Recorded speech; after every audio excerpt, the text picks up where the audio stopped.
புதிய கல்விக் கொள்கை 2016. ஒரு தேசத்தின் எதிர்காலம் என்பது இளைஞர்களிடம், குறிப்பாக மாணவர்கள் கையில் உள்ளது.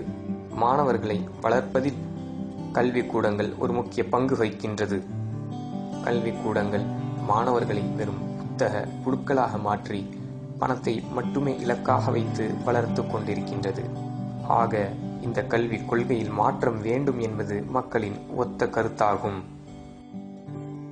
அதனை தெரிந்து கொண்ட பாஜக அரசு புதிய கல்விக் கொள்கை ஒன்றை உருவாக்குவதற்கு சுப்பிரமணியன் அவர்கள் தலைமையில் ஒரு குழு ஒன்று அமைக்கப்பட்டு புதிய கல்விக் கொள்கையை உருவாக்கியுள்ளது.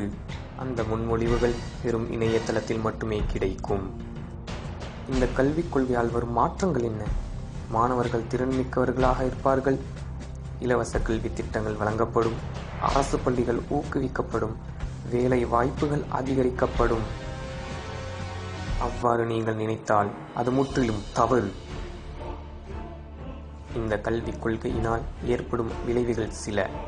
சுப்பிரமணியன் குழு கல்வியுடன் தொடர்பு இல்லாத மக்களை வைத்துக்கொண்டு ஒரு புதிய கல்விக் கொள்கையை எவ்வாறு அமைத்திட முடியும்? அது எவ்வாறுதான் செயல்படுத்திட முடியும்? கட்டாய தேர்ச்சி முறை 8வது வகுப்பு வரை இருந்த கட்டாய தேர்ச்சி முறையை 5வது வகுப்பு வரை குறைக்கப்பட்டுள்ளது. இதனால் மாணவர்கள் அதிகமாக பள்ளியிலிருந்து விடுபடுவதற்கான வாய்ப்புகள் உள்ளது. ஆன்லைன் கல்வி திட்டம் கல்வியை இணையதளம் வழியாக கற்பதற்காக இத்திட்டத்தை உருவாக்கியுள்ளனர். ஏற்கனவே பல அரசு பள்ளிகள் இழுத்து மூடப்பட்ட நிலையில் இந்த திட்டம் மேலும் பல அரசு பள்ளிகளை மூடுவதற்காகவே உருவாக்கப்பட்டுள்ளது.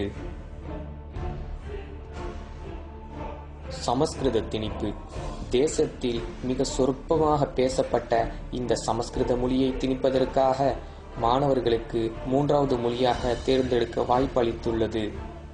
குலக்கல்வி முறை சூத்திரனுக்கு ஏன் கல்வி என்பதைப் போல மாணவர்கள் தேர்ச்சி பெறாமல் இருப்பவர்களை குலக்கல்வி முறையைப் போல நீங்கள் தொழில் கல்வியை கற்றுக்கொள்ளுங்கள் என்பதை ஊக்குவிப்பதற்காக இந்த குலக்கல்வி முறையை நவீனமாக பயன்படுத்தக்கூடிய ஆயுதமே புதிய கல்விக் கொள்கை.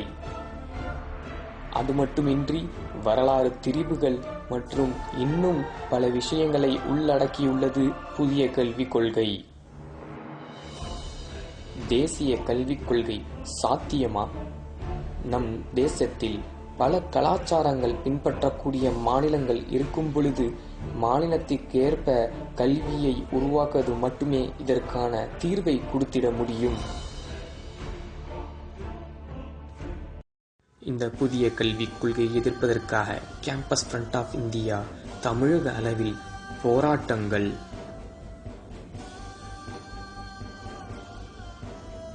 வீதி நாடகங்கள், கருத்தரங்குகள்,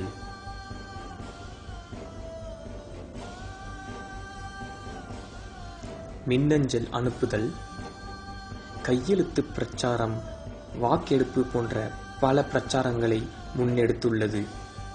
ஆக மக்கள் அனைவரும் இந்த புதிய கல்விக் கொள்கையை புறக்கணிப்பதற்காக ஒன்று திரண்டு போராடுவோம்.